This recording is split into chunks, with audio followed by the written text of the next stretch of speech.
Om Swastiastu, Assalamualaikum warahmatullahi wabarakatuh. Shalom, Namo Buddhaya, salam sejahtera untuk kita semua, dan salam harmoni.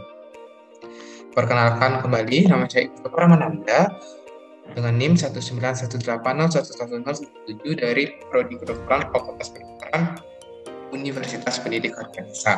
Nah, di sini saya akan memberikan materi yang kedua terkait dengan edukasi vaksinasi COVID-19. Adapun hal-hal yang akan kita bahas, yang pertama itu ada pengertian vaksin, lalu ada vaksin AstraZeneca, lalu kejadian ikutan pasca imunisasi, dan juga solusi gejala meminimalisir kejadian ikutan pasca imunisasi atau KIPI. Kita mulai. Pandemi COVID-19 di Indonesia sampai saat ini masih belum dikatakan telah usai atau dapat dikendalikan.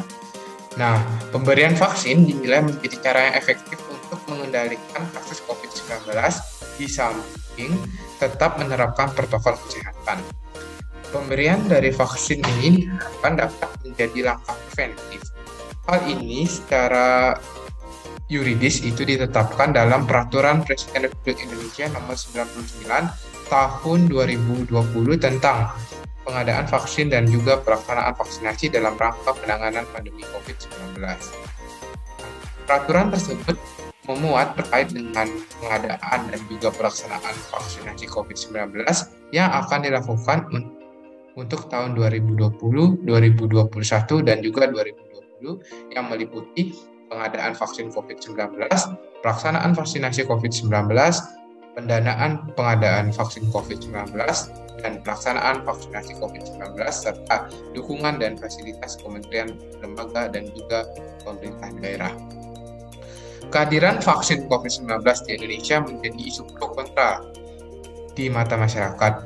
Nah, puluhan juta dosis dari vaksin COVID-19 datang secara bertahap ke Indonesia dengan berbagai bentuk, diantaranya ada bentuk vaksin jadi atau siap pakai hingga dalam bentuk bahan baku. Akan tetapi, baru-baru ini kita banyak dihebohkan, terutama terkait dengan vaksin AstraZeneca, apakah aman atau tidak digunakan. Nah, sebelum kita beranjak lebih jauh, apa sih itu vaksin?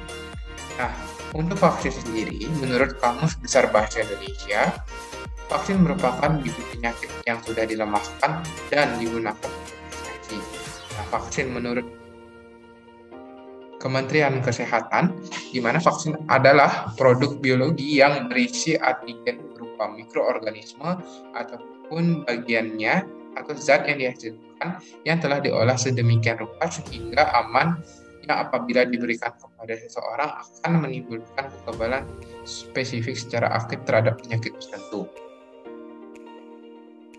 Nah, salah satu vaksin yang sedang giat-giatnya diberikan oleh pemerintah kepada masyarakat umum adalah vaksin AstraZeneca, di mana vaksin AstraZeneca ini adalah merupakan salah satu bentuk pengembangan vaksin yang dinilai baru atau novel teknologi karena pengembangannya menggunakan platform adenovirus atau merekayasa virus agar menjadi vaksin untuk menginfeksi virus lain. Nah, di Oxford itu menggunakan metode umum yang menggunakan adenovirus sebagai platform teknologi vaksin virus corona. Awalnya terdapat 2 adenovirus, lalu disisipkan dengan materi genetik yang memberi kode protein spike dari virus SARS-CoV-2 yang sehingga diperoleh genom adenovirus yang sudah membawa informasi. Nah, DNA yang digabung ini kemudian disimpan ke satu bakteri dengan nama E. coli untuk memperbanyak resepnya saja, bukan untuk membuat adenovirusnya. Nah, untuk membuat adenovirusnya sendiri itu menggunakan sel HEK 293 atau sel mamalia. Nah, kesimpulannya perlu dimasukkan ke E. coli, di mana E. coli dipecah lalu dimasukkan ke sel HEK 293. Jika tidak punya sel HEK 293 dapat membelinya di penyedia sel. Setelah itu sel ini diperbanyak lagi karena tidak mungkin menggunakan hanya beberapa sel hasil pembelian. Nah, diperbanyak dalam tangki besar disebut dengan bank sel master yang dibuat selnya menjadi suspensi. Nah, ketika sudah siap, maka dimasukkanlah bibit adenovirus lalu dimurnikan menjadi bahan aktif vaksin yang selanjutnya dicampur dengan beberapa bahan lain agar tahan lama. Vaksin COVID-19 AstraZeneca adalah vaksin vektor adenovirus atau rekombian, yaitu mengandung virus flu biasa yang telah dimodifikasi sehingga tidak dapat bereplikasi atau berkembang di dalam tubuh manusia, tetapi dapat menimbulkan respon kekebalan terhadap COVID-19. Nah, siapa saja sih penerima vaksin AstraZeneca? Nah, vaksin AstraZeneca sendiri itu diberikan kepada sasaran dengan usia minimal 18 tahun sebanyak 2 dosis dengan 0,5 mili setiap dosisnya secara intramuskular dengan interval 8 sampai 12 minggu dari dosis pertama. Nah, berdasarkan rekomendasi WHO yang kita kutip tanggal 16 Maret 2021 bahwa efikasi vaksin AstraZeneca terbaik didapatkan pada interval pemberian vaksin 12 minggu. Nah, berdasarkan lalu untuk gejala atau kejadian ikutan pasca imunisasi dari vaksin AstraZeneca sendiri, di sini terdapat berbagai macam. Yang pertama di sini ada kategori sangat umum, di mana itu terdapat nyeri saat ditekan, lalu ada rasa hangat, gatal, atau memar pada bekas suntikan, lalu mengalami rasa seperti tidak sehat, lalu kelelahan, menggigil atau merasa demam, lalu sakit kepala, merasa sakit seperti mual, dan juga terdapat nyeri sendi dan juga otot. Lalu untuk kategori umum itu terdapat bengkak, kemerahan atau benjolan di bekas suntikan, demam, lalu ada muntah atau diare, dan juga gejala mirip flu seperti demam tinggi, lalu ada sakit tenggorokan, batuk, dan juga menggigil. Nah, untuk kategori jarang sendiri, di sini terdapat seperti pasien merasakan pusing, lalu nafsu makannya menurun, sakit perut, kelenjar getah bening membesar, keringat berlebihan, dan juga gatal di kulit atau di ruam. Nah, untuk kategori yang tidak diketahui, semisal ada reaksi alergi parah dan anafilaksis. Nah, apa saja sih kondisi yang menimbulkan gejala negatif?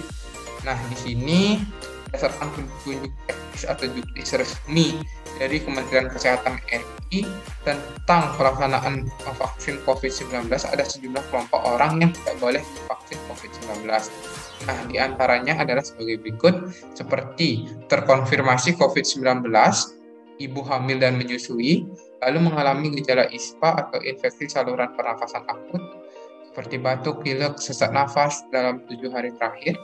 Dan di sini apabila terdapat anggota keluarga serumah yang kontak erat, suspek atau konfirmasi sedang dalam perawatan karena penyakit COVID-19, lalu memiliki riwayat alergi berat atau mengalami gejala sesak nafas, bengkak, dan juga kemerahan, serta penyakit sistemik seperti SLE, lupus, dan juga autoimun lainnya.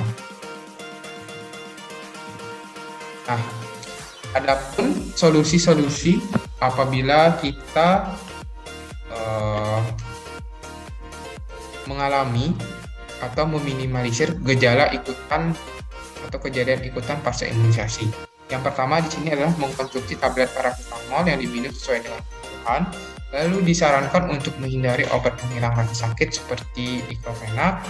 Lalu jika mengalami sesak nafas atau pusing, itu direkomendasikan untuk mengunjungi rumah sakit darurat terdekat.